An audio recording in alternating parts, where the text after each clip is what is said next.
రంగారెడ్డి జిల్లా శంషాబాద్లో కిడ్నాప్ కలకలం. కల్లు కాంపౌండ్లో చిన్నారిని కిడ్నాప్ చేసిన గుర్తు తెలియని మహిళ.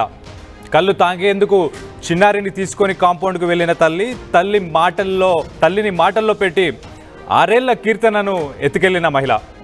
సీసీటీవీ ఫుటేజ్లో రికార్డ్ అయిన కిడ్నాప్ దృశ్యాలు మనం విజువల్స్లో చూడొచ్చు. పాప అండ్ వాళ్ళ తల్లిని కూడా మనం విజువల్స్లో చూడొచ్చు. అలాగే కిడ్నాప్ కేసు నమోదైంది. చిన్నారి కోసం గాలిస్తున్నారు పోలీసులు.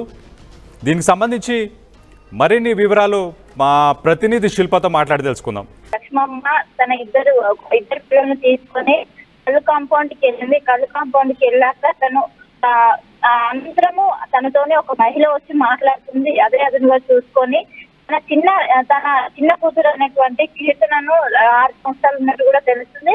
తనను మాయ మాటలు చెప్పి బయటకు కిడ్నాప్ చేసినట్టు కూడా తెలుస్తుంది. మొత్తం కూడా ఒకవైపు అక్కడ ఉన్నటువంటి సీసీ కెమెరాలో రికార్డ్ అయినది. మొత్తం మీద అసలు తల్లికి మాయ మాటలు చెప్తూ చిన్నారిని తీసుకెళ్ళినట్టు కూడా ఒకవైపు ఇప్పటికే గుర్తించారు